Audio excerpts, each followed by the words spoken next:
welcome Dr. J.K. Suri, Director, National Center for Computers and Management Services, and he has worked in this domain for last 25 years? 42 years. Oh, okay. And 7 years with IIT Bombay also in Department of Computer Science, and presently he is heading the National Center for Computers and Management Services and serving the industry in ERP and e-governance solutions. Now I request Dr. Suri to engage the session on ERP in technical institutions and be with you. Thank you, sir. Thank you. Sure. You have to. Okay. Good morning, everybody. I have been given a slot for 1.5 hours to give you some indications and some explanations as to what an ERP is. Well, when you dip into the sea of knowledge, you get the in-depth knowledge. But if you do just surfing, you can enjoy the sea, the rising waves, the depths and depths. And if you stand on the shore, you can still enjoy the sea. You can see beautiful waves moving around, and you can enjoy the nature indeed. So today, this session, we will not be going into the depth of the sea. We will be standing on the shore, enjoying the waves, and those who are interested can surf the waves also. So the scope of this discussion would be that you get an insight into what is an ERP, and you could appreciate where ERP can be used in your technical institutions. Well, first of all, we have to understand what is an ERP. ERP is a short form or an acronym of the words Enterprise Resource Planning. It is basically an information system or a suite of software modules designed to coordinate the resources, information, and processes within an organization. It comprises of a common database that provides interfaces to the users and information to every department within the business. Now, when I say business, I does not mean commercial business. It could be government business, it could be institutional business. In other words, whatever we do within an organization, various people attached to various departments and sections get together and try to provide either some products or some services for their customers or for their users or for their beneficiaries. So you are part of a technical organization. You are providing knowledge-based systems to your students. You are providing knowledge-based systems to the industry as an interface. And you are also providing guidelines to the country as to how technically we should become a more organized and more powerful nation. So you are also into a business of technical services. In other words, any organization or any business house or any corporation or a corporate runs on 5 basic resources. These 5 basic resources are listed here. We call them corporate resources. These are 5 M's: men, machines, materials, money, and management. When we say men, it means people, both men and women. Machinery is required in any organization. Materials are required in every organization. And money, without money, nothing will move. And on top of that, unless until we have the management to organize all these resources, no organization or no business house or no government can ever run. This has been long realized. So ERP was based on these 5 basic resources. Soon, people realized that if we treat these 5 basic resources as our 5 fingers, so can we get the power? That is, if I have men, machines, materials, money, and management, can I really run the show? If I give you only 5 fingers and no palm, would these fingers be able to give the power? No. So we need a palm which connects these together so that when I put them together, the power comes. So therefore, a 6th resource, corporate resource, was identified, when computer technology started coming in. The sixth resource was treated as data. The data was organized or recognized as a corporate resource. So if I have data about all other 5 resources, I can organize their intermixes. So I understand how many men are available, which machines are available, where is the money, which is the management. So I can put everything together and create new products and new services. So after this identification of the data as a corporate resource, information started coming in that if I have these resources together, can I manage this data to provide an meaningful information to all concerned within the organization? So that gave birth to a concept called ERP. So ERP is a suite of business programs or software modules or an information system which converts the data, raw data, into meaningful information for everybody's usage within the organization. It integrates management information system. Every organization, the team core managers, if you give the right information to the right man at the right time, only then he'll be able to make a right decision. So the importance of data and its conversion to meaningful information for timely decision making by a manager or an head of an organization will serve the purpose. If we have that kind of environment, we will call it ERP or Enterprise Resource Planning. The best part about the ERP is that it maintains the entire data into a central database and it maintains the data integrity. When we say data integrity, it means that information coming from any department, from any source, will have the same meaning.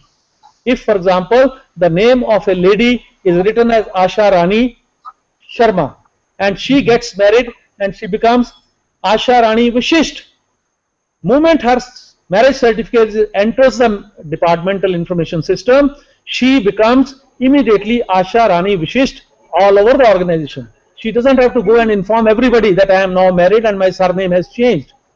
This is what we say data integrity. So the data will speak the same value irrespective of time and space. Secondly, the central database concept avoids the data redundancy. When we say data redundancy, it means lot of duplicate information. In our manual paper file systems, we realize that we have to give 3 copies of our application form to the management of the organization or college or institution. 1 copy will remain with the administration department, 1 copy will go to the faculty, 1 copy will go to the medical department for your medical checkup. So if the medical doctor writes anything on your form, this information is neither reflected in the administration branch nor in the academics branch. So there is a redundancy of data. We are keeping 3 papers at different places, but integrity is not maintained.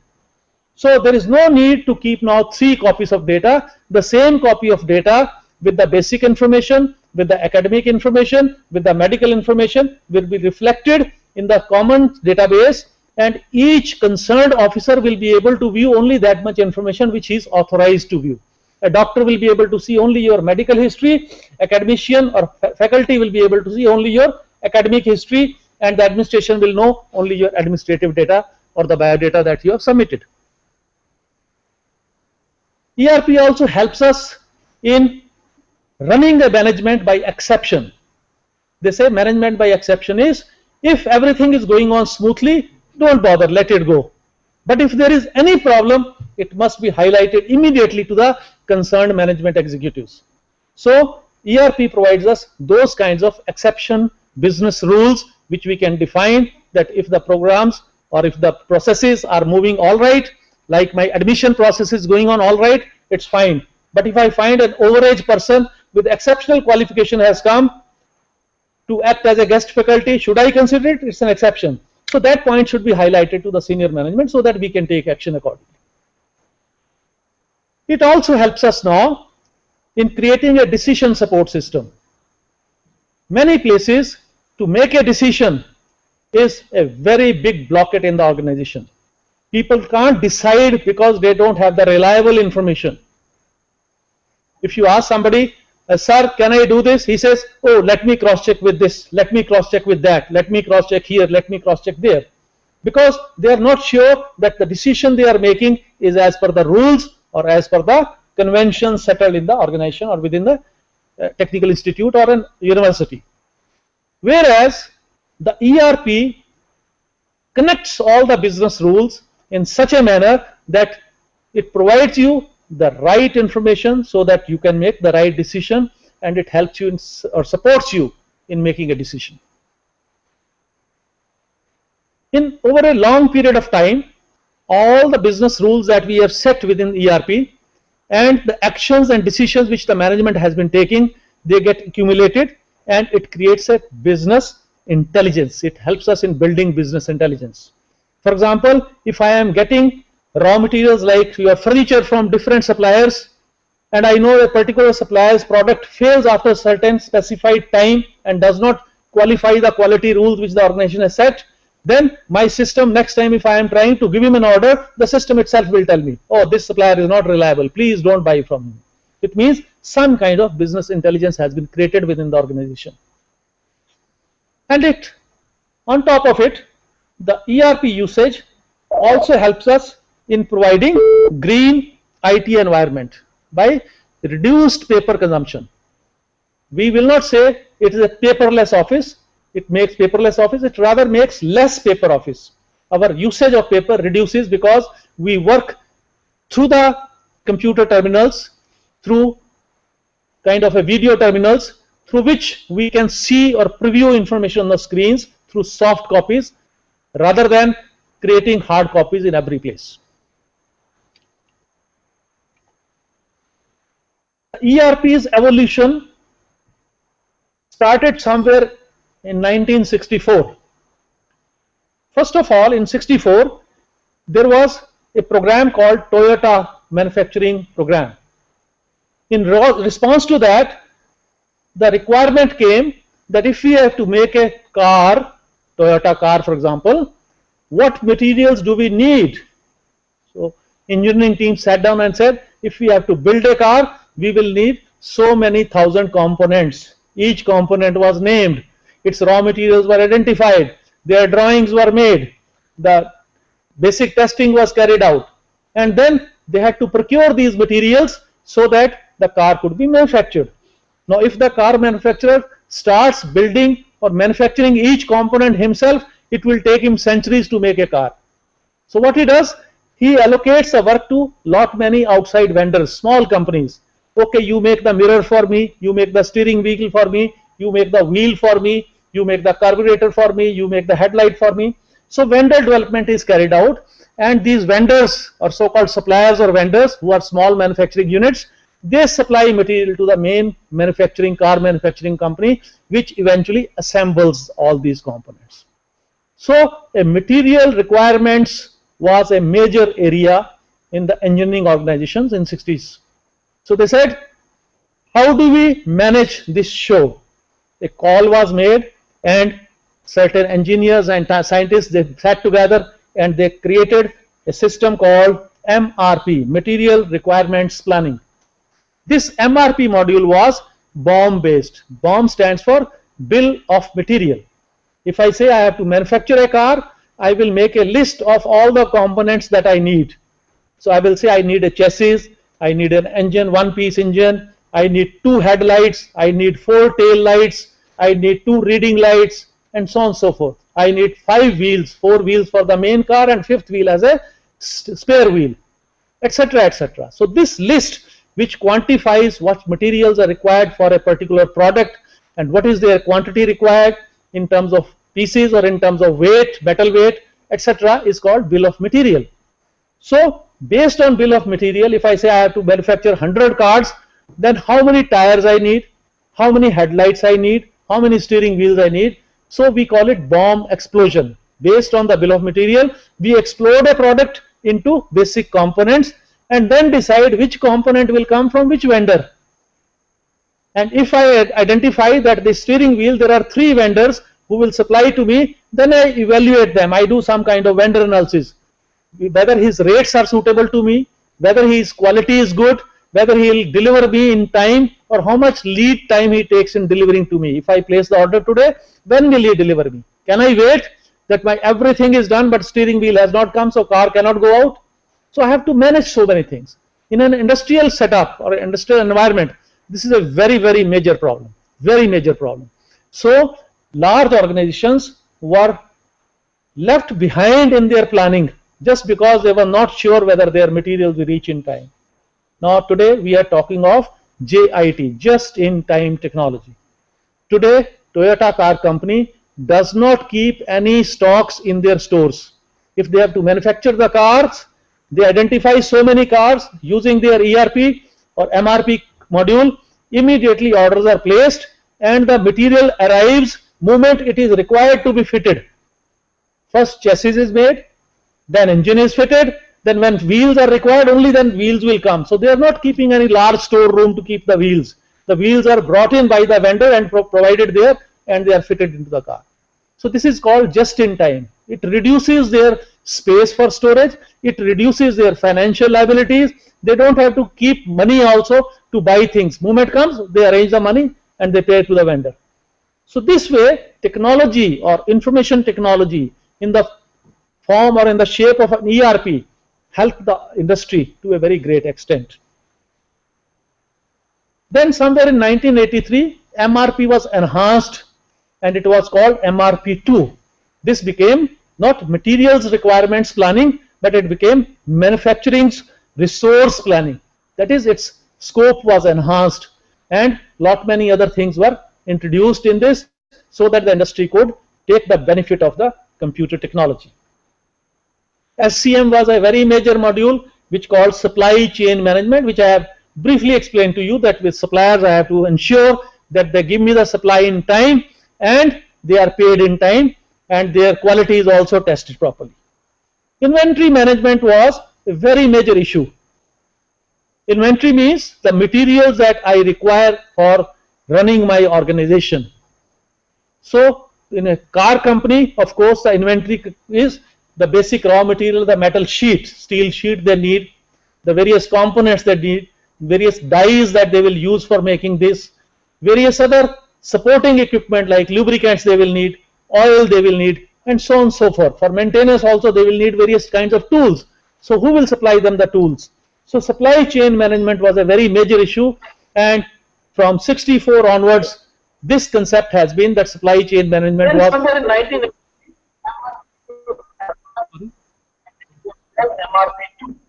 Sorry. Therefore, the manufacturing segment was the most positively affected by ERP. In manufacturing, the production planning, the production control, the total quality management, which includes all kinds of quality we are talking of. We are talking of incoming quality control of materials. We are talking of line quality management when the production is going on. We are talking of semi-finished goods, storage and quality. We are talking of final quality control of the product that has come.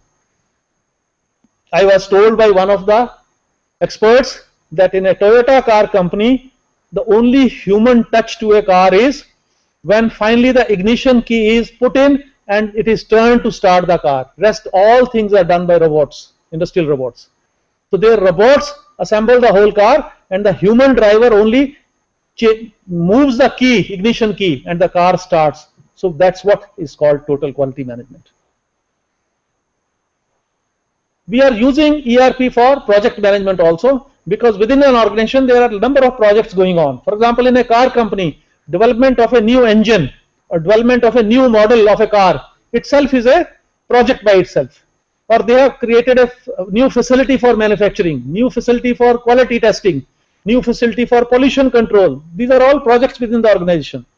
So where the project has reached, where are the delays, what are the critical path methods they are using, CPM, what techniques are being used, so that we can evaluate a project where it has reached.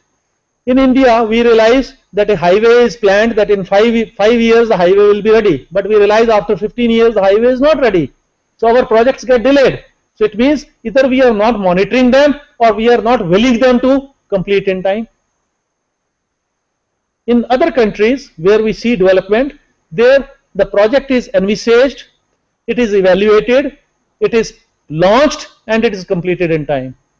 In India, many projects we have also completed before time, but majority of our public works, they are delayed because either we are not using the right kind of techniques or we are not using the right kind of project management systems.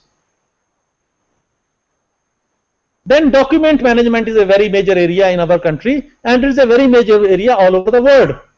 For example, in technical institutions, right from the admission form to the final degree, you imagine how many documents you need throughout your career within an organization as a student or as a faculty. Every day some kind of documentation is required. So how we are managing these documents? So far we were managing these documents through manual systems only. Even today, if you go to a typical government office, you will find heaps of paper files lying there, and if you have to find a record, it takes you hours and days and months sometimes to trace back a paper. So ERP has helped, or automation has helped to a great extent, that we can organize our documents. Now many educational institutions, many universities, colleges and schools have gone online, and you find that getting a detailed mark sheet is press of a button only. So this has happened because of the concepts developed for ERP, this document management systems. Then there is another module called CRM, Customer Relations Management or Customer Relationship Management. This is, most of the organizations have customers, because if I am selling a product or I am selling a service, I need customers. Like telecom companies, they are not selling products, they are selling services. They give you plan for communication, telephone plans they are selling you, they provide you services. But the mobile companies which give you the mobile set, they are selling a product to you. So all companies or all organizations have certain customers. So what customer wants, what he has been provided, how is his feedback on this, which next product he would like to buy from me, what is his power of buying capacity, which kind of model he would like to have. If I know his previous history, then I can propose him a new product when I launch the new product. So this entire activity comes under CRM. For example, today Tata Motors in India, they invested a huge amount couple of years back in CRM system. That is, when you buy a car from Tata's, your entire record is maintained with them. Who attended to you as a marketing executive, who sold you the car as a sales executive, who serviced your car at which workshop, which components were used, what time you brought the accidental vehicle back to them, what time you brought their vehicle for servicing or for warranty requirements. Everything is recorded, so that when next time you go there, they immediately get back to you, sir, oh, this is your car, you have been driving it so long, you have missed that 10,000 kilometer servicing, you didn't come. Anyway, if you have come at 11,000 service, we will honor you, but you may not get this particular benefit because of the policies of the company, and so on and so forth. So we realize that CRM module is the one which has changed the entire market strategy all over the world, and this has thanks to the software like ERP. Financials is a very important, nothing moves without the silver coin. So everywhere the financials are important, whether we talk of an industry, whether we talk of a commerce or trade, whether we talk of a government institution, or whether we talk of a technical institution. Unless until you have the money within the institute, you can't pay salaries to your faculty, you can't pay salaries to your staff, you can't provide furniture and paper or books to the students. So hence the revenue model has to be such that we earn money and we spend it and we grow. For that, you have to keep track of your finances. Where is the money coming from? How will it be spent? Where it will be utilized? And we maintain account for this. So financials, planning and integrated accounting is a very important component of the ERP. Then of late, we have gone to e-business. Now all of you are aware about online shopping. You go to a particular marketing company's site and you say, oh, Snapdeal, I want this particular mobile, I want this particular dress, I want this particular sunglasses. You click on that, you select, put it in your cart, and then you pay through the credit card. And the product is delivered to you at your doorstep through a courier company which has been connected to that particular company which is marketing the products. and your points are also recorded. So next time when you buy, they say, oh, you have additional discount of 5% or 10% because you bought this earlier item from us. So it is a joint venture of a CRM and e-business activity. You also get promotional mails or letters from them that, okay, you have been our customer last 3 years, you have bought this, now we have this product for you. So CRM and e-business is now combined. So these are all, we say, thanks to the development of or evolution of ERP, that these facilities are available to you. So whatever we did for the industry, it has been brought back to the customers in the form of good ICT based services. Salient features of any ERP. We call of UI, user interface, or as we normally call it, GUI, graphical user interface. It means on a screen of a terminal or a video, you will find some simple icons or simple grid where, or simple tabular form where you have to put in some information, your inputs you have to give, and on the same screen very nicely presented information will come back to you. The simple example I'll give you is when you are booking a reservation ticket, you are reserving, or reservation you are doing for a railway ticket. You open the railway site, they tell you please enter your name, which train you want to travel, which date you want to travel, you want a return journey or a single journey, who are the people traveling with you, are they kids below 3 years or 7 years, are they senior citizens above 65 years, and so on and so forth. Based on that, they do the calculation and tell you how much money you need to pay, and you use your credit card to make that payment. So that interface or the screen which comes to you, we call it GUI, graphical interface. Now, salient feature of ERP is that it provides within the whole organization, whether we are talking of an airlines company, a motor manufacturing company, or a motor selling company, we are talking of a university, we are talking of a technical institution, the similar kind of a user interface will come to each user.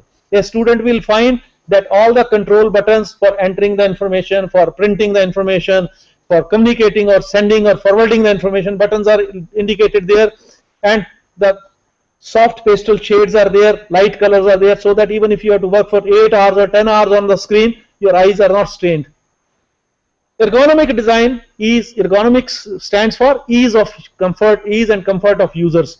Like if I say ergonomic chair, it means the chair is such that if I sit for 8 hours, my spine will not be aching, my legs will not be aching, my arms will not be aching, it will be a comfortable chair.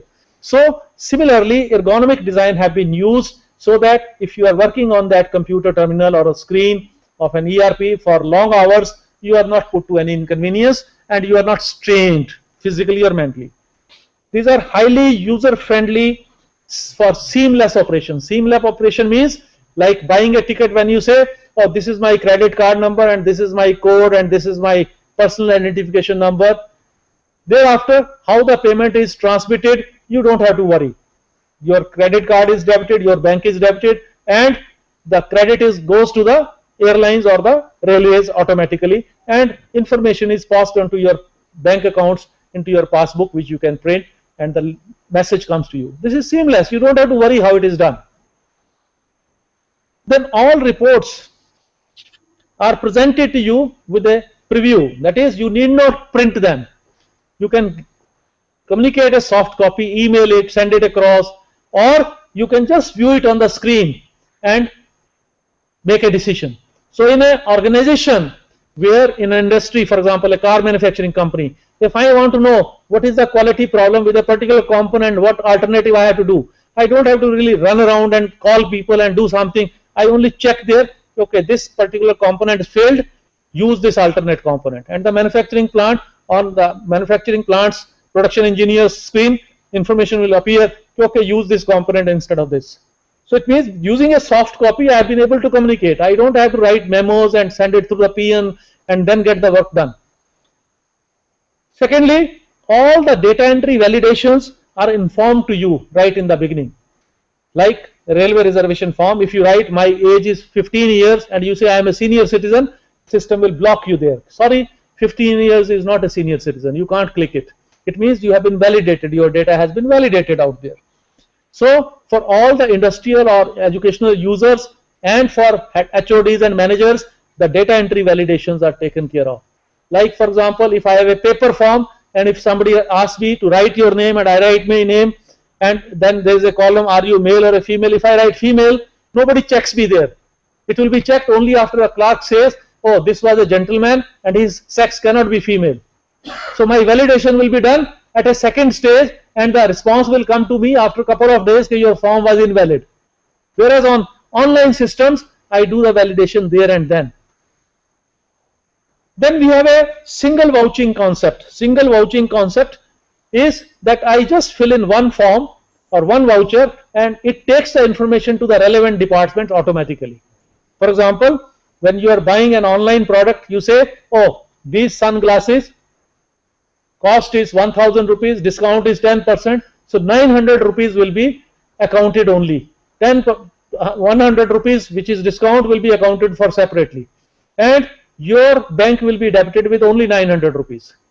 But that 100 rupees discount which they have given you on the purchase of those sunglasses will be recorded in your data elsewhere, so that next time they tell you, okay, oh, you are in that category of 10% discount, so that next time they give you more discount as you are a repetitive customer. So we find single vouching concept avoids lot of repetitive work which in our manual systems we have seen happening in the past. Then there is a very strict discipline on the user rights. That is, which user is authorized to do what activity is controlled by the system, by the ERP system. It has a control module which identifies who you are by your login and tells you you are authorized to do this work or this work or this work. For example, if I am a junior officer in the organization and I have to make certain purchases, there may be a limit that I cannot buy anything more than 10,000 rupees. So if I say I want to buy a computer, laptop worth 35,000 rupees and I say, okay, purchase it, the system will block. Sorry, your limit is 10,000, you cannot do it. Take the permission of your HOD or of your director. So this way, user rights restrict us to do what we are supposed to do within the organization. And if I buy something worth 10,000 but which was not to be used by the organization and I have done some mistake, and tomorrow if somebody wants to identify who bought this material online, then there is a traceability. They will tell that Mr. So-and-so at this hour using this terminal sitting in this room but made a purchase order and this material was bought. So traceability is there.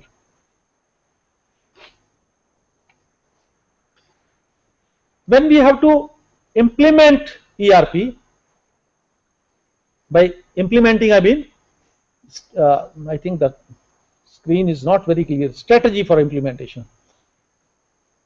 Strategy for implementation is, we have an ERP software solution available worldwide. I can pick up any of those solutions and try to implement in my organization. When I implement it in my organization, it is not that it will come and just fit in. For example, if I bring a new table into my office room, do you think the table will straight walk into my room? No, it may be that the table is bigger and my room door is smaller. So it will not come in like that. Maybe I have to first disassemble it, then bring it aside and reassemble it into my small cabin.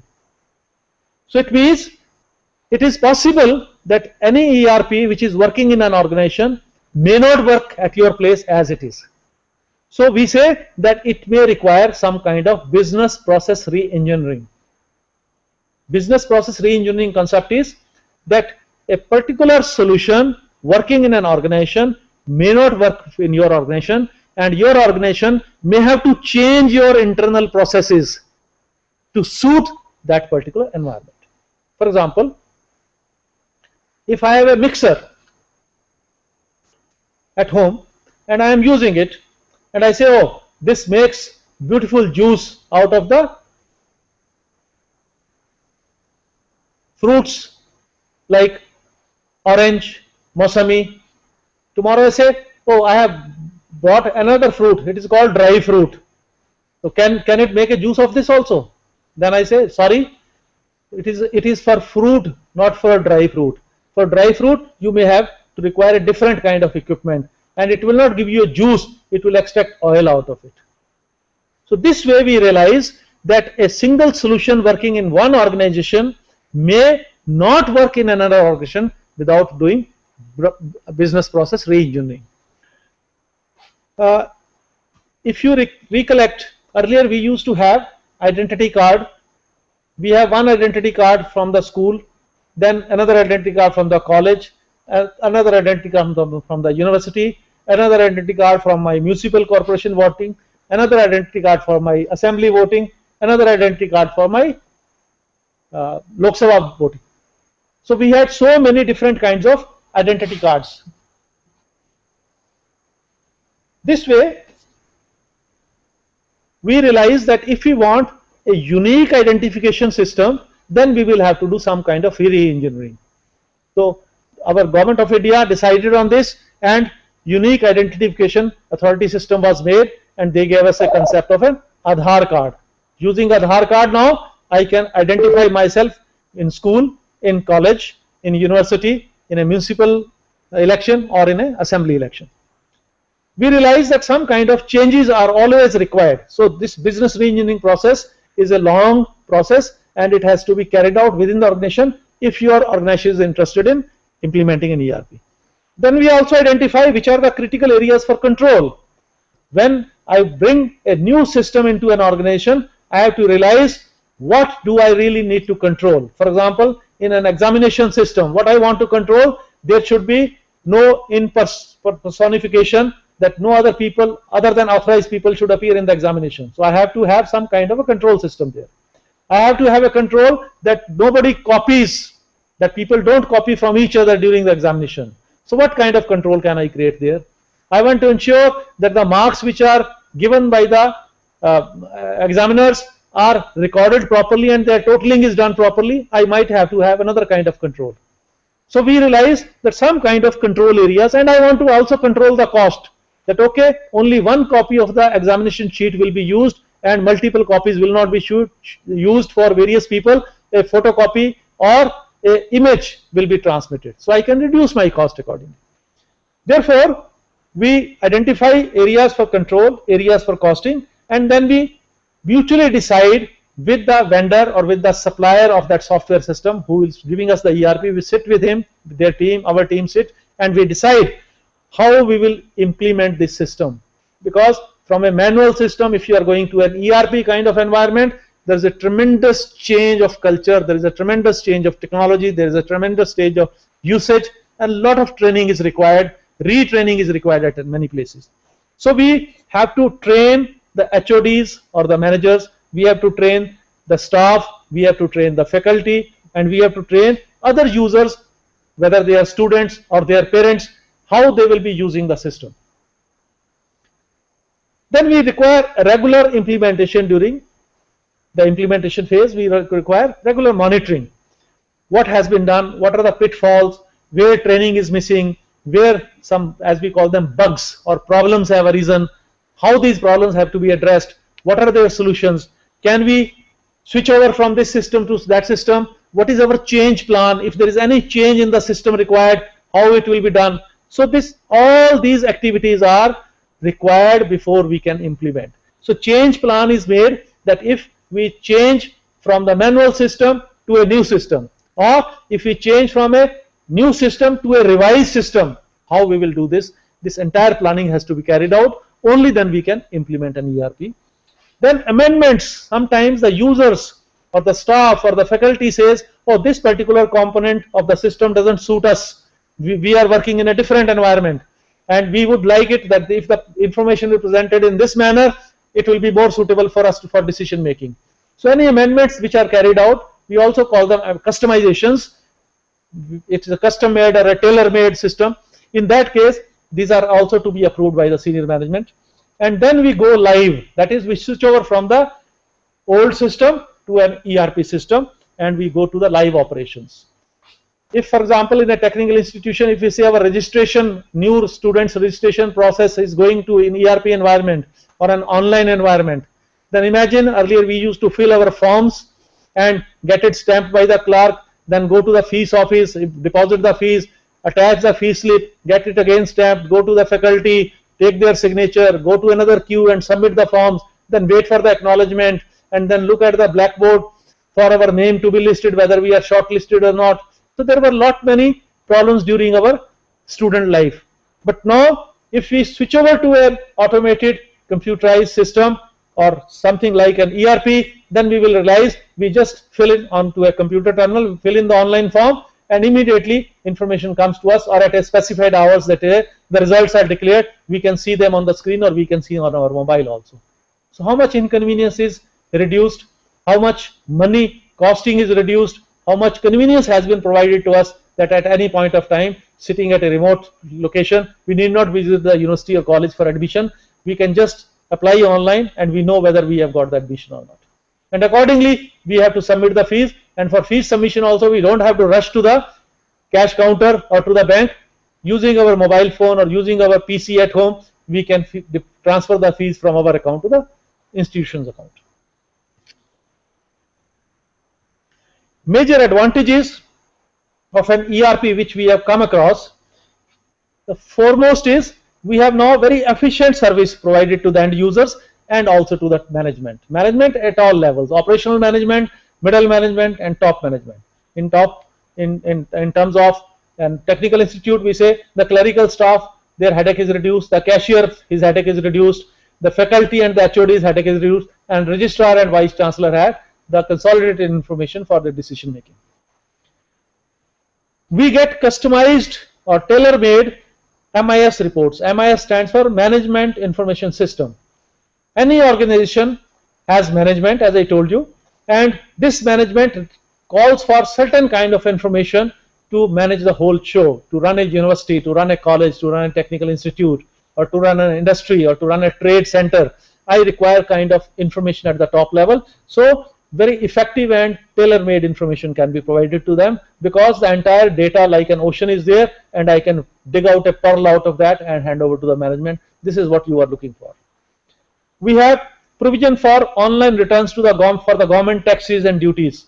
In many organizations, government taxes have to be paid to the government, somewhere sales tax, somewhere service tax, etc. Plenty of excise duties, etc. have to be paid, customs duty, etc. have to be paid, or they have to be accounted for. For example, if a government organization is buying something or importing something, even then they have to report, okay, this was the cost of the product, this was the custom duty. Of course, they don't pay it, but it is adjusted amongst the government different accounts. So this can be uploaded online. There is no need for carrying out lots of paperwork.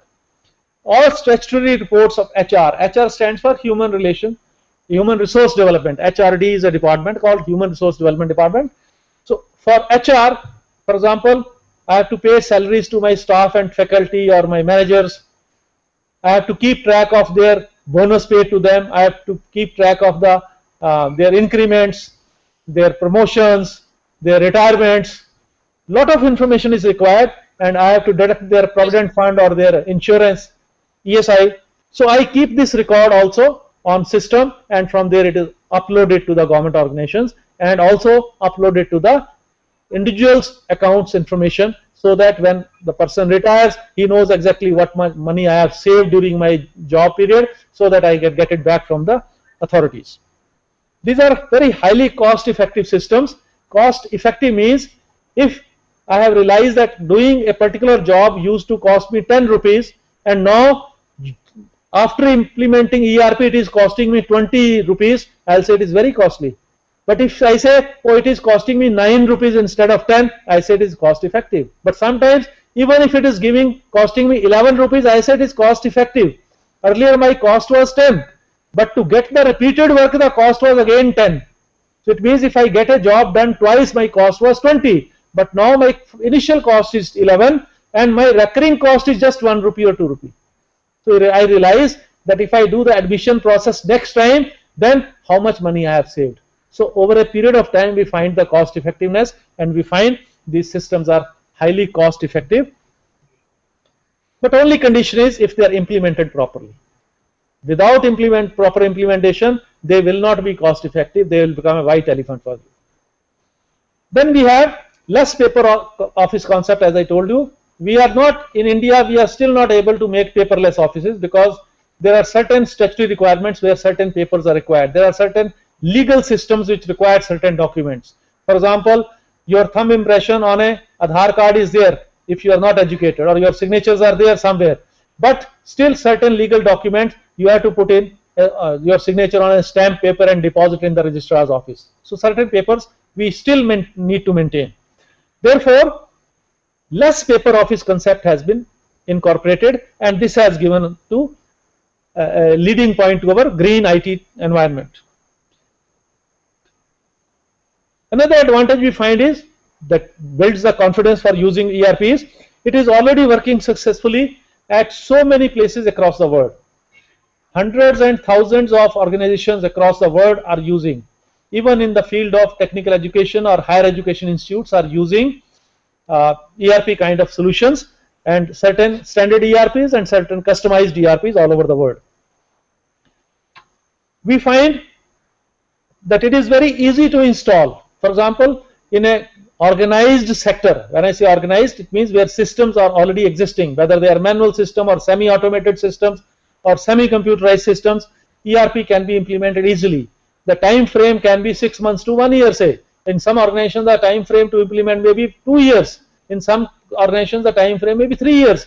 But once this initial period of 6 months to 3 years is taken care of, then we realize the rest of the time the organization can work efficiently.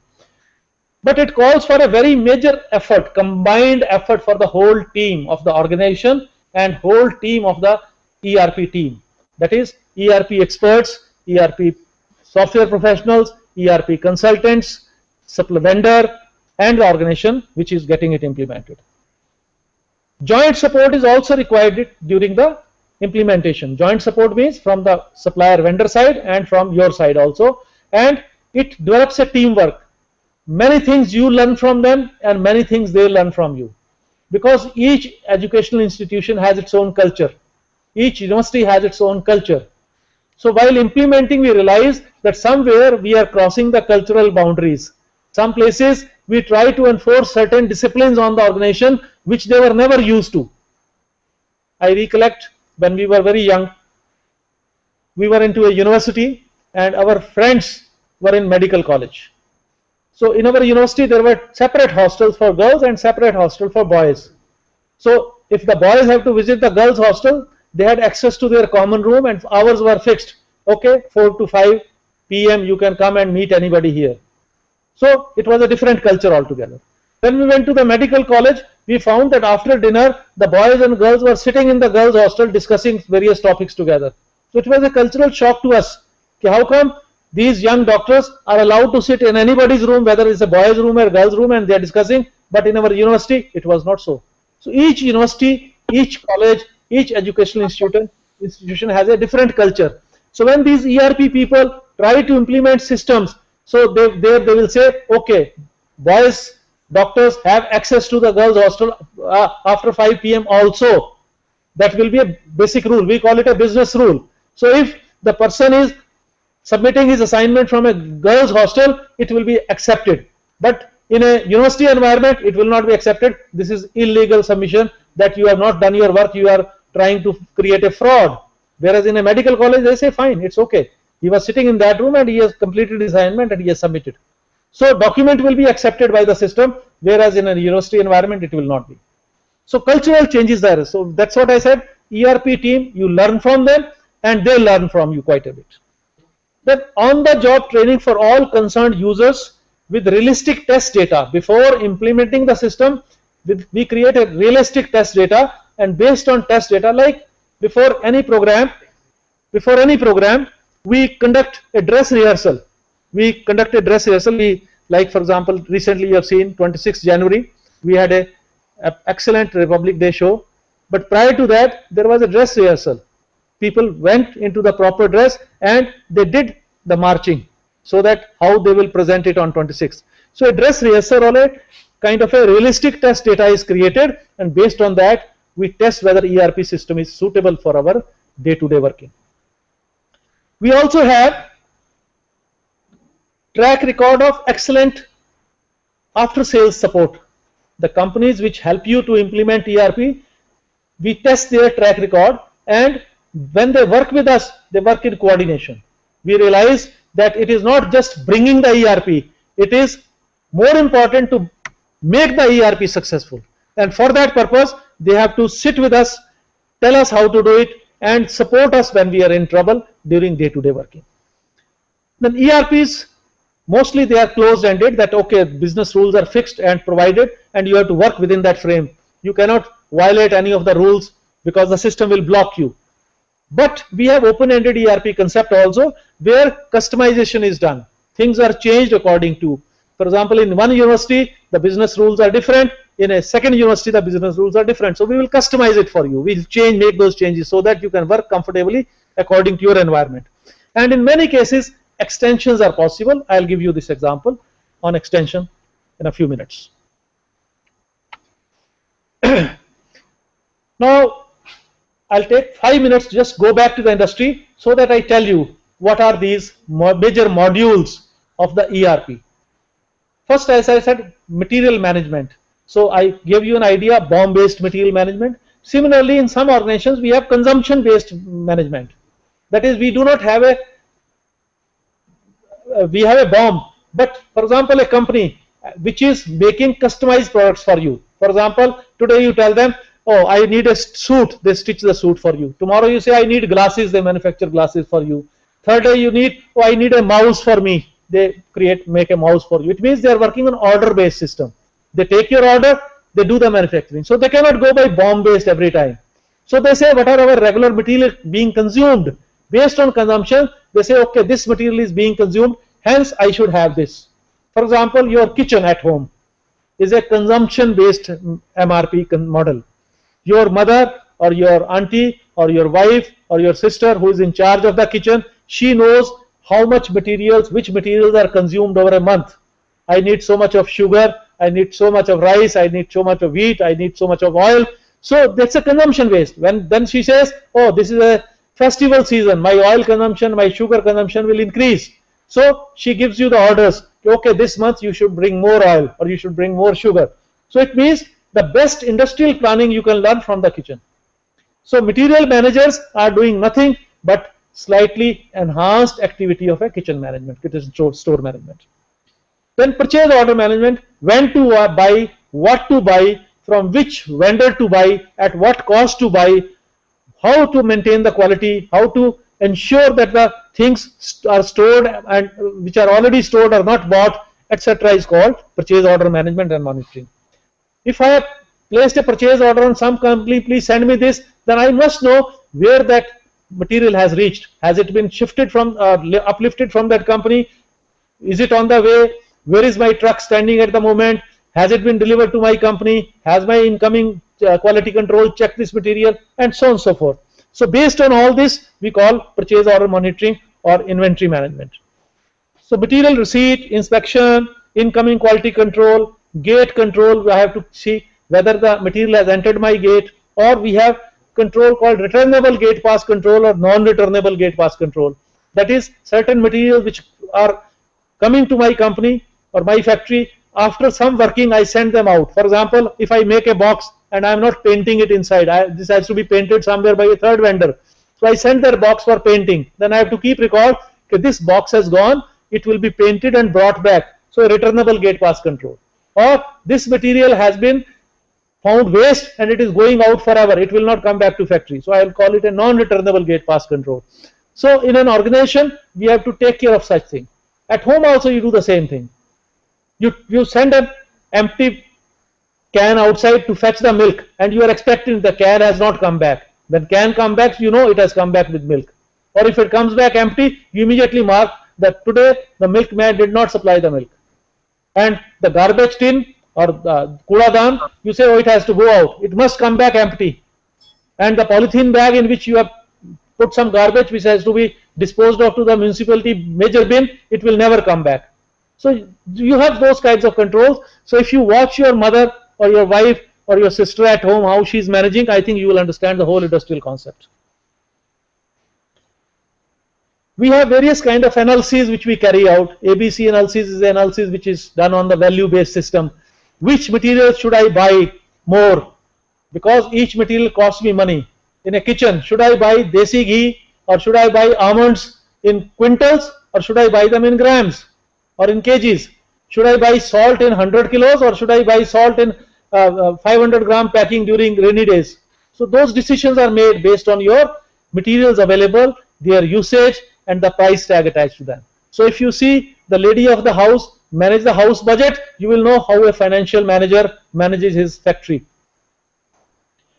Then we monitor how are my cost beings or consumptions being carried out. Where is my cost going? So we cost center, we identify cost center. This is my maintenance activity, this is my production activity, this is my quality assurance activity, this is my transportation activity. Where is my cost going? If I make this final product mouse and I sell it for 100 rupees, I must be able to identify what is the material cost, is it, what is the processing cost, what is the storage cost, what is the transportation cost, the packing cost, and rejection cost, which has gone out of 100 mouses, 2 mouses were not manufactured properly. So we do that costing activity also. So we monitor within the industry, and within an organization like yours, technical institution, you will say how much paper was brought in, how much paper was utilized, how much paper was put into the dustbin, and how much was the percentage of utilization. There is a small example. They say all pin used to be there, simple pin, which we call all pin. There was an analysis done, and they said around 60% of the all pins are wasted. They are not utilized. Either they are used for scratching your teeth, or they are used for scratching the table, or they are used for making various kinds of shapes, and some of them are used for throwing away like this, and so on and so forth. So you realize that if you bought some material, how it has been consumed. So that analysis is also very important. Then we keep track of stock. For example, in a kitchen, worth how much rupees material is lying in my kitchen, worth how much money I have got to buy for the next month purchases, worth how much money I need to buy for the festival season. So I understand what is my stock lying here, what is the status, is my common salt or table salt, is it wet or is it dry? If it is wet, it can't be used. It must be dry during my rainy days season, monsoon season. So how do I maintain it? How do I store it? So I maintain my stock, and I do what is the cost stock valuation. These are the all industrial concepts, but as I told you, if you look at the kitchen, you will understand the entire industry. Then we do vendor analysis. Vendor analysis means what material comes from which particular vendor, which particular supplier, how is his quality, what is his price, how does it deliver me in time. Because when you go for buying vegetables, you know that this vegetable vendor I will not buy because he always gives me the rotten material, or this vegetable vendor sells at a very high cost, but his quality is very good. So you make a compromise on where to buy, how to buy, depending on your budget and depending on your priorities. If you are buying for your child, you will buy the best quality. If you are buying for yourself, maybe you compromise on quality and the price. So based on this, we do the various kinds of analysis, and in material management system, all these analyses are easily available to you through the. Yes, please. Okay, dear. I move this side. Okay. All right. So now we go to the production planning module. When we are talking of production planning in a home, if you say there are 10 guests coming today and you have to cook dinner for them,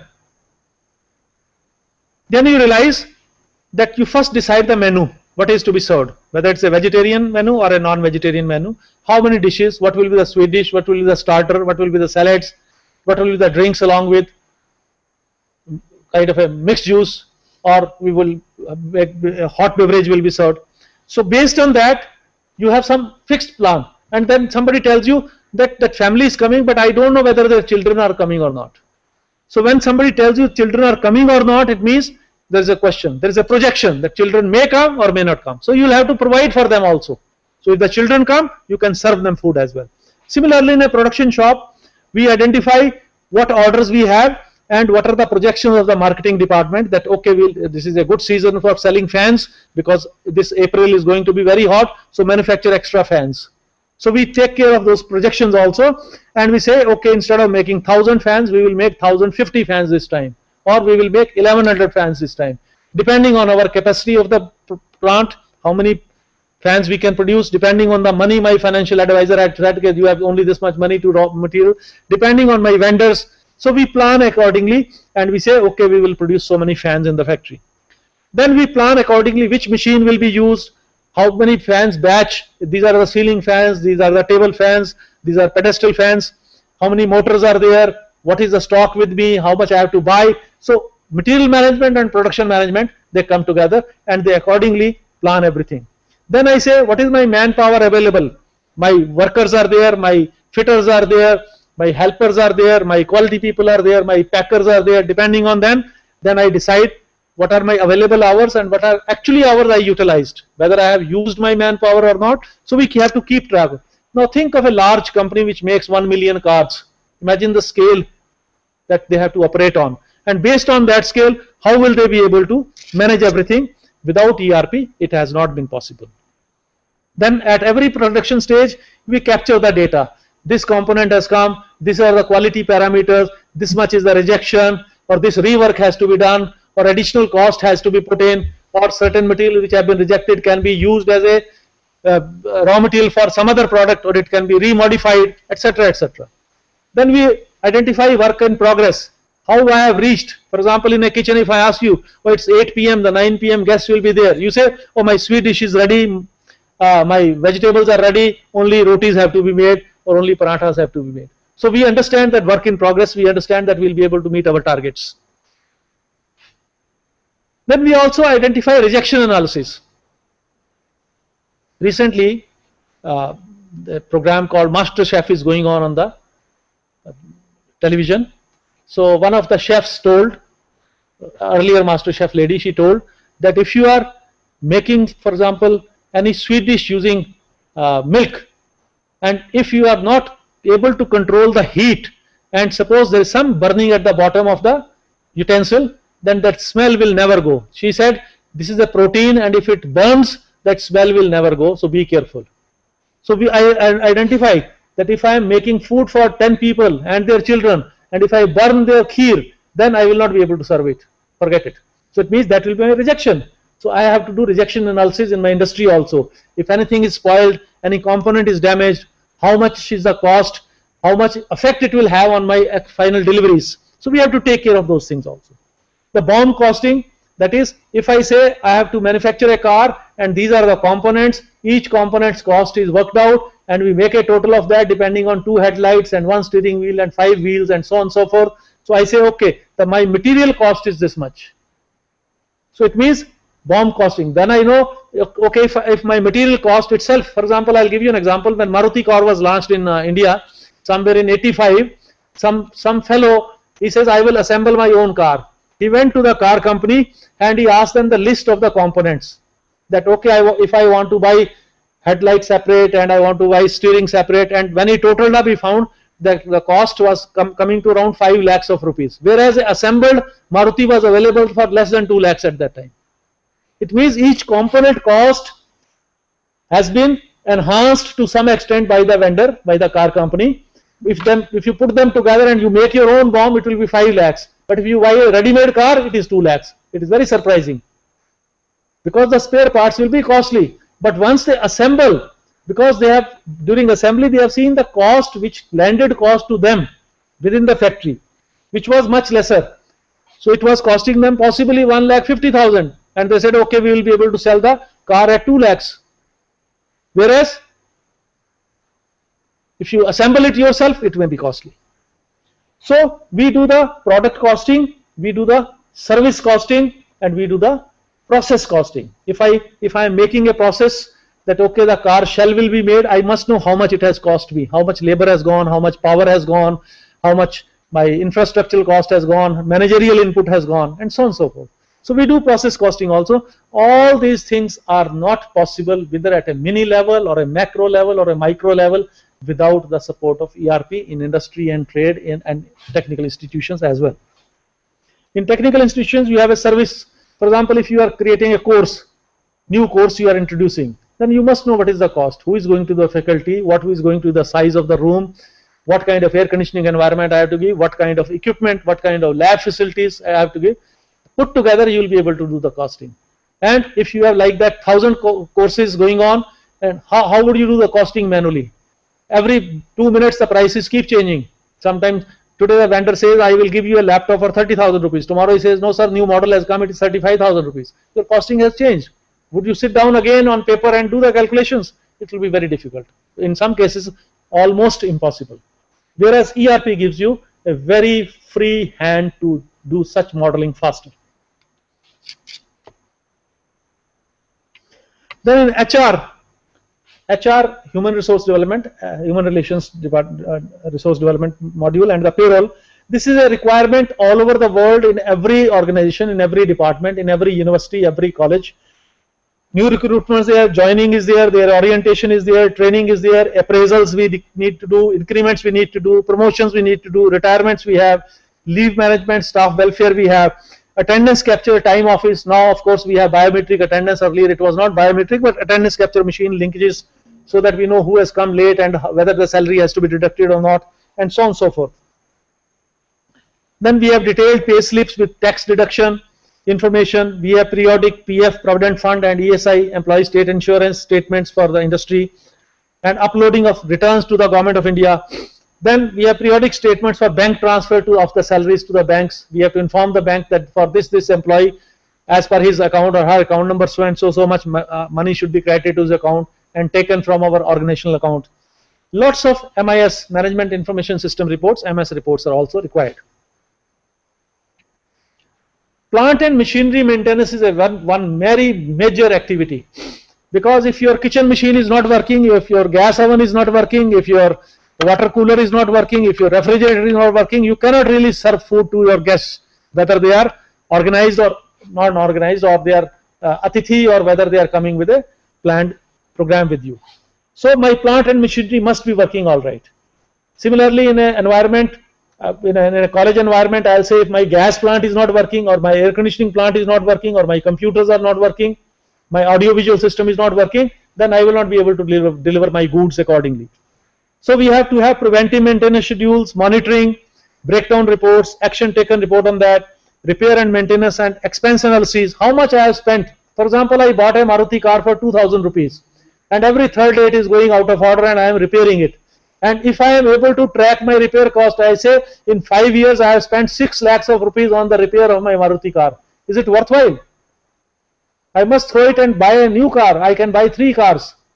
So we realize that industry is very sentimental and careful about such things, that if their machinery is requiring repair again and again, they would like to replace that machinery rather than keep on repairing it, because repairing means downtime for the industry. Their production will be hampered, their activities will be hampered.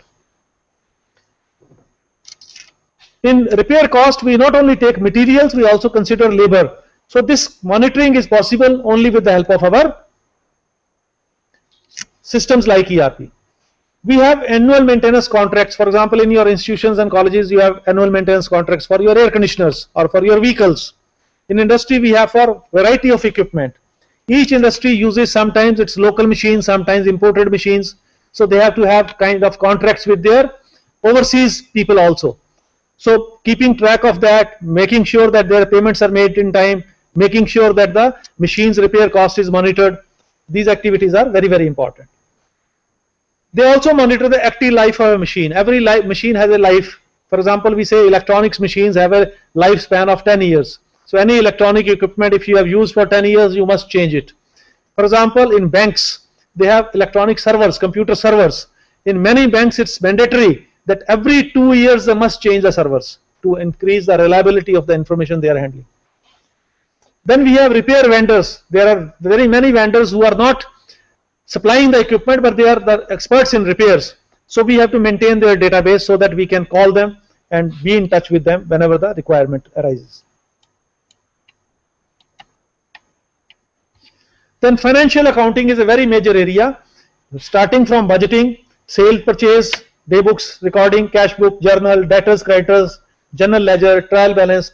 These words may sound funny to you because they are not relevant to you.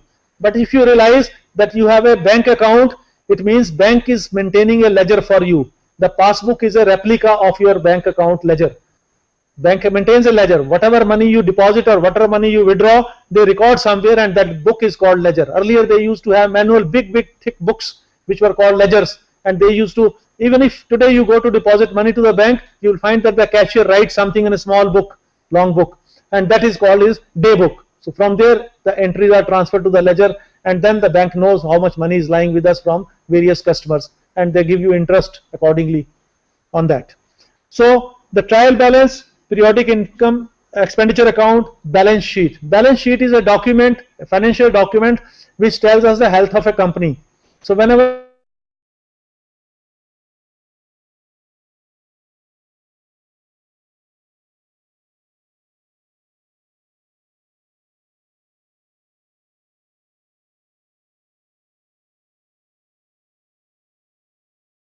and what assets they have got, how much land they have got, what buildings they have got, what machinery they have got, what products they have got, all is reflected from their balance sheet.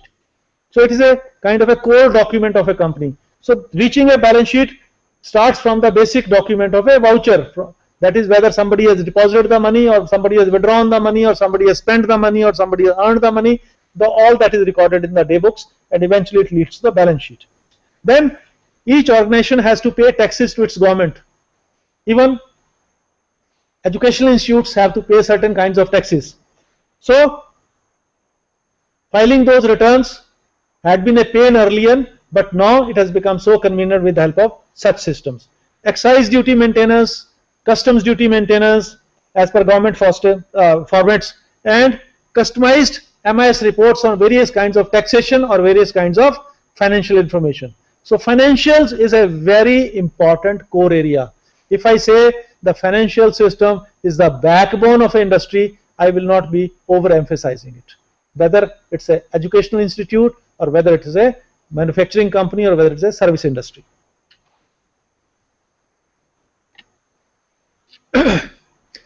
I'll just give you some similes so that you can appreciate what is an ERP.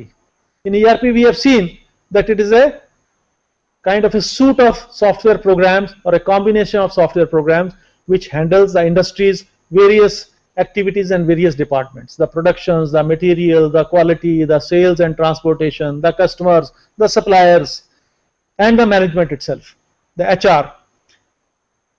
Scope for standard or customized ERP in technical educational institutes. In technical educational institutes, the main assets are the faculty, the students, and the staff. Here we can give a simile that customers, who are our customers, like our students and their parents who are paying the money for their education, they are our customers. Products are various technical courses that which we are offering. These are our products we are offering. We have DLCs, that is departments, labs, and centers. These departments, labs, and centers are our four fronts through which, or these are our service windows through which we are providing our course material to our students. Then course costing and revenue model needs vetting. Here I would like to suggest, give you an example. Way back in 1982, I was abroad and with an educational institute.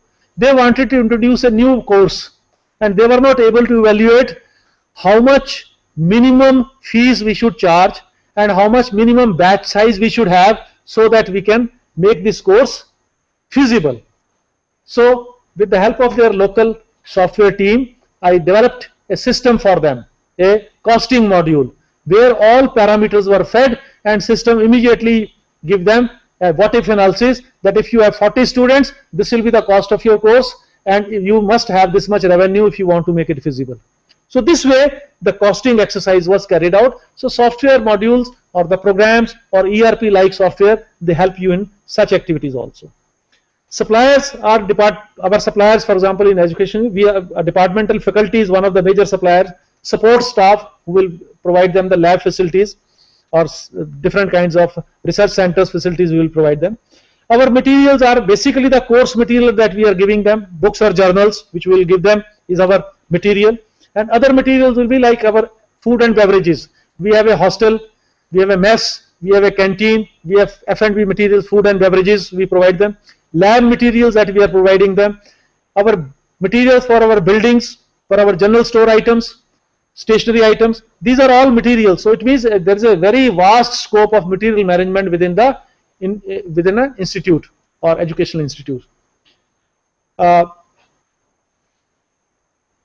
Then our machines are various equipments, whether these are lab equipments or these are sophisticated equipments. We have facility centers and we have vehicles in the organizations. These are our variety of equipment that we are using. So we can definitely maintain information on these things and at their cost and recurring costs. HR, payroll, financial accounting, these are all required by any organization, a higher institute of education or whether it's a technical institute. Then we have new registrations, examinations, timetable. These are also areas required where we as users in a technical institute can use the ERP solution. Library management system is a very large area because we have thousands and millions of books now, and we have not only books, we have audio, video, media also, with transaction control and accounting leakages. Who has taken the material? When was he supposed to return? Has he returned? If there is a rule that if he doesn't return, he will be penalized with a fee, penalty fee, or if he has lost, then he will be penalized for certain thing. Can this money be deducted from his course fees or from the salary of the employee, and so on and so forth, and accounting leakages. So this is another very major area where we can utilize the ERP modules. Now there are number of ERP brands which are internationally acclaimed. These brands are available. That is, ERP is like set of programs, as I said. Now these set of programs have been developed by various organizations. Initially they were developed by various professionals for their respective industries, and in 1980s those experts sat together and they said, oh, I am doing this for industry, I am doing this also for this industry, can we do this for third industry? He says yes, if you combine these things we can provide it to every industry. So in Europe they were providing to the industrial segments, and then they put together these ideas and SAP was born. SAP is a German organization. Then Bahn company, it's from the Netherlands, they also, then Oracle Corporation of US, PeopleSoft, Quad, JD Edwards, Word Solutions Company, System Software Associates, SSA. Bahn was renamed, Bahn ERP was renamed as SSA ERP after 2005. Many Indian ERPs are also available. There are hundreds of ERP developers in the country who have made these systems as per the Indian requirements. Now we have a cloud-based ERP is also coming all over the world. Cloud-based means you don't have to really buy the ERP software as it is. The ERP software will be available to you through the net. Your data will be recorded by them on the net, and you will be provided linkages or passwords or access, so that you can use software as a service and you pay for the requirements that you have. It means you don't have to invest very heavily in the servers, you don't have to keep large servers in your setup, you don't have to keep programmers for installing those things, you don't require support staff. The company which is providing you cloud service, they will look after everything. You can just use and pay for your usage. Alright, like in a kitchen, you first get the gas cylinder, get it installed, connect it to your gas and use it. And if somebody says, okay, we'll give you a piped gas line, and there is a meter, whatever gas you use, we'll charge you accordingly. You don't have to worry about the cylinder and its refill. The problem is solved. So cloud provides you this kind of facility now.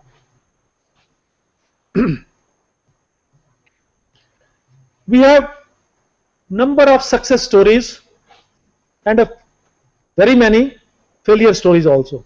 So I will cover with you certain success stories. SAP was instrumental in bringing the ERP into educational environment, as they call them, HEIs, Higher Education Institutes. University of Toronto and Central Michigan University in 1995 SAP implemented there. They did a lot of study, they developed certain modules, created some kind of modules feasible for the university, provided those kinds of interfaces, user interfaces, and they implemented. This helped SAP to implement the system in MIT USA also. MIT in 1992 conducted an in-house study whether they can switch over to a ERP kind of environment.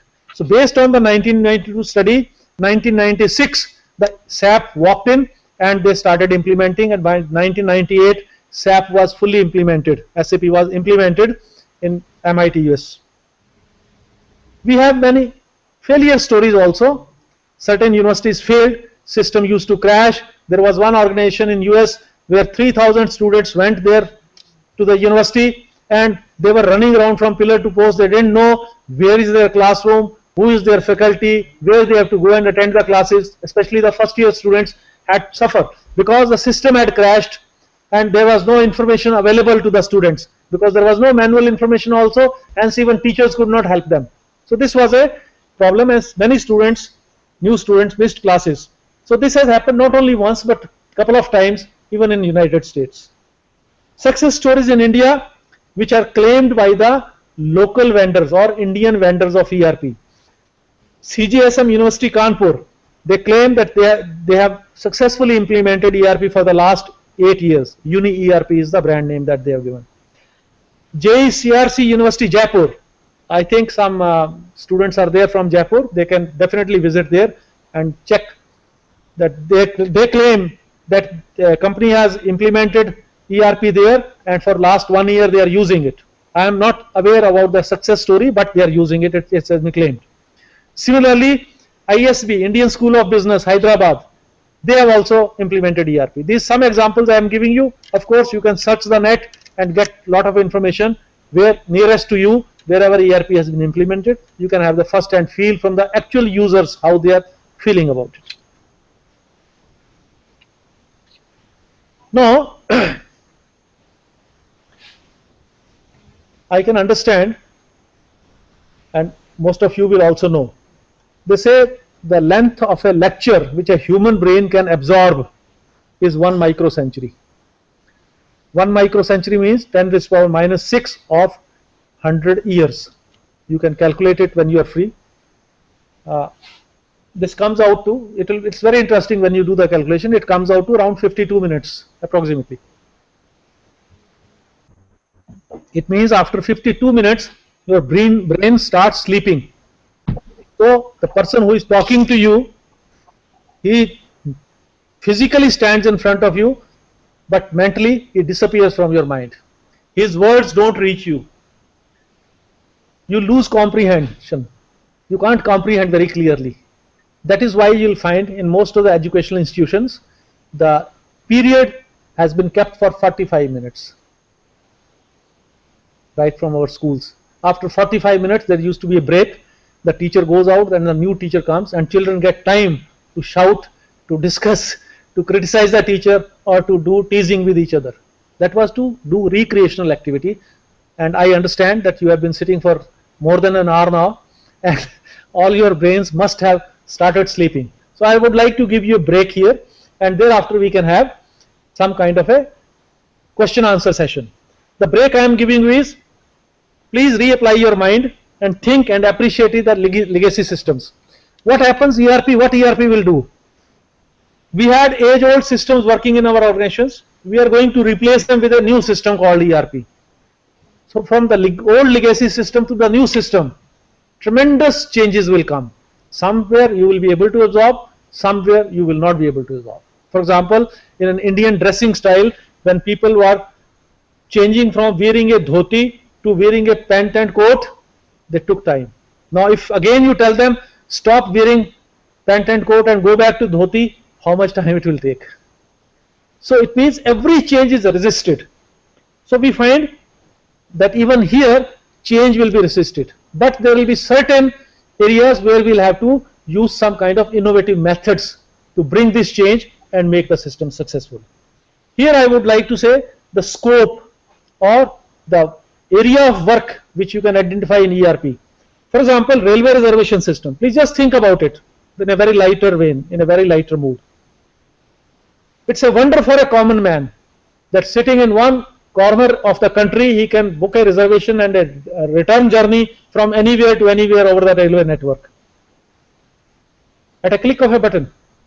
But it is not an ERP. It is just one module of the railway enterprise. Imagine if railway has to go for ERP, how large it would be. The railway reservation system itself is such a large system. Likewise, in your organization, the admissions process is such a large system that you spend almost a month or more in planning it and then executing it.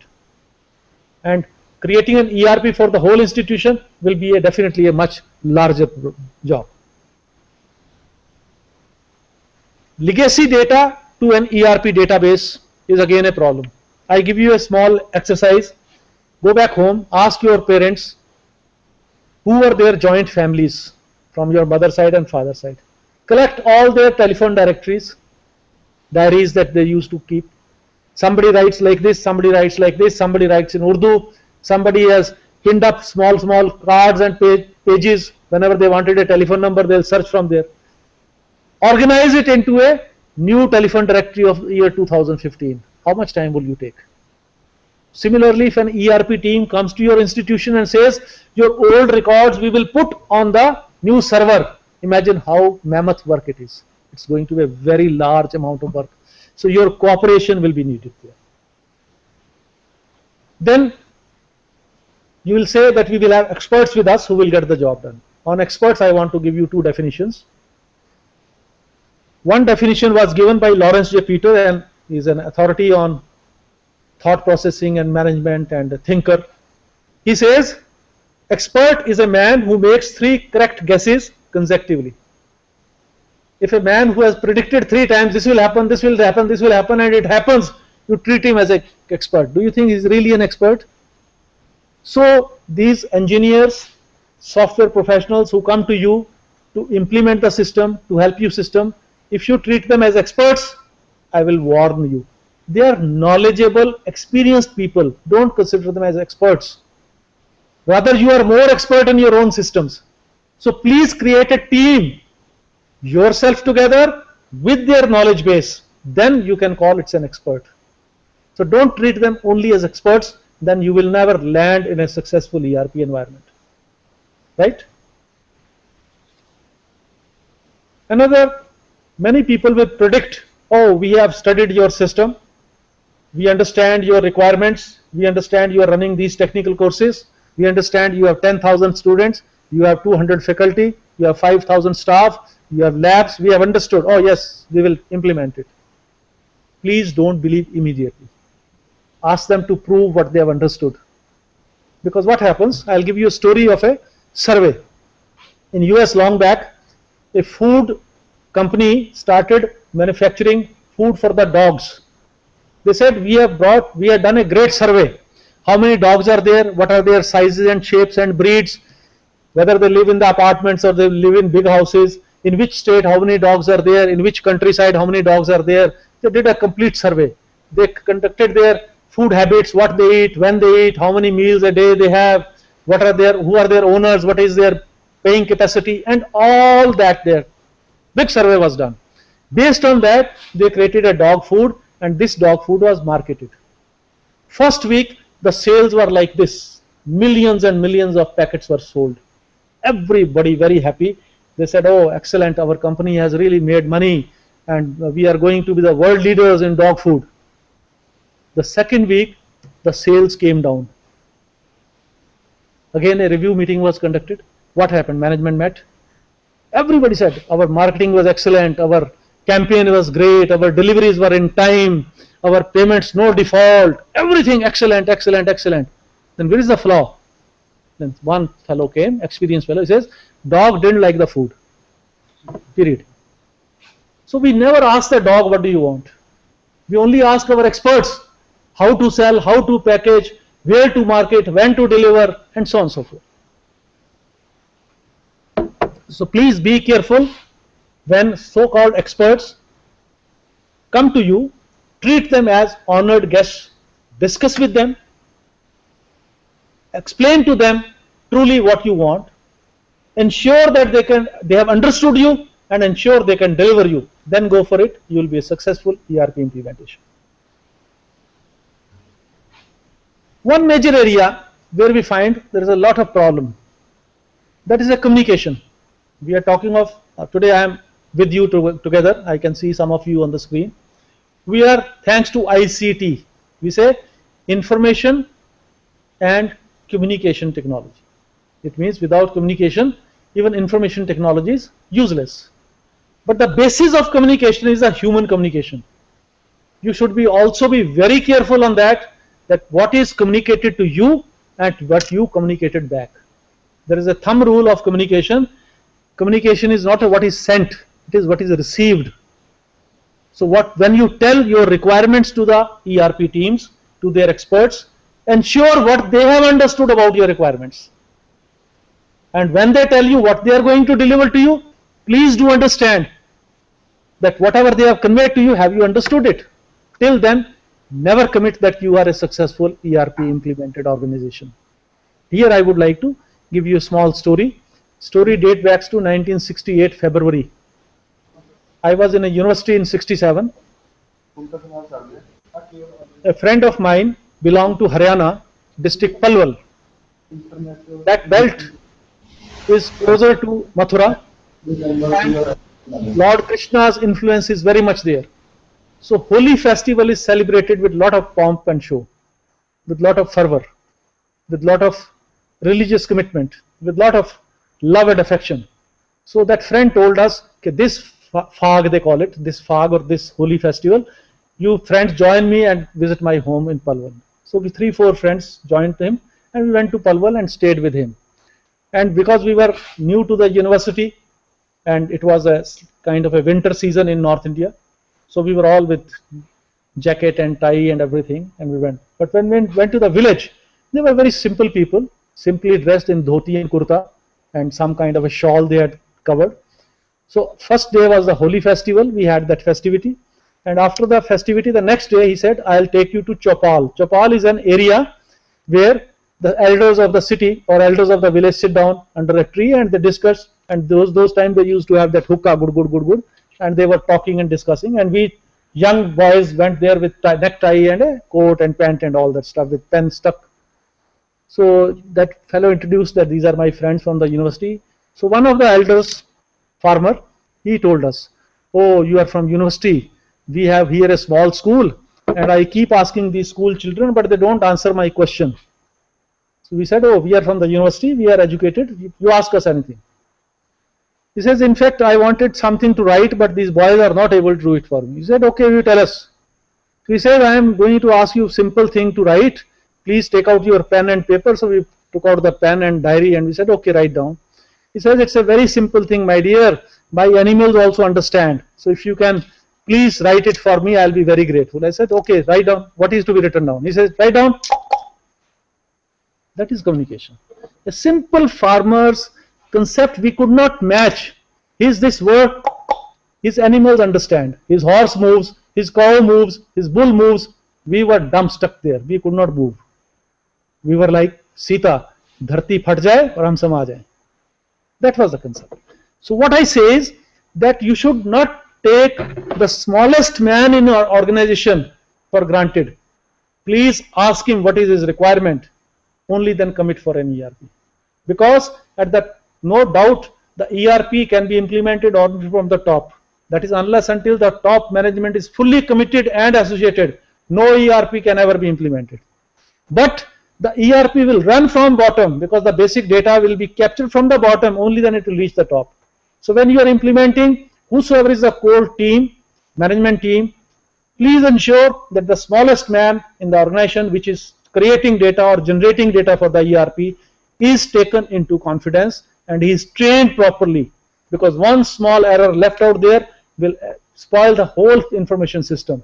And you will be surprised, in US from year 2004 to 2010, $5 billion were spent on ERP implementations. $5 billion. Convert them to rupees and see how much money we have in India accordingly.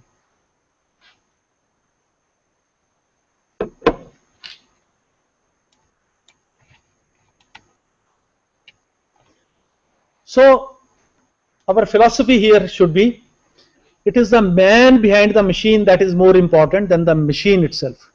So please don't consider that the computer set server or a computer setup or an ERP software put together will make you successful. No, it is the person behind the machine. So your role as users, your roles as administrators, your roles as coordinators, your roles as implementation team, your role as a review team will be more important. So all of you put together is the biggest resource that any organization can have. And we believe strongly that coming together is a beginning. If ERP team comes and you discuss with him, it's a beginning. When you keep together for some time, then it's a progress that you are discussing, you are working out. They are giving their expert opinions, you are giving your expert opinions, and somewhere you are meeting. And once you work together, then working together is the success. So success will come only from these three parameters. And I wish you all the best, and I thank you all for being a wonderful audience. Although we are thousands of kilometers apart, but I feel that we are glued together. Fevicol का जोड़ है, बना रहना चाहिए. Thank you very much.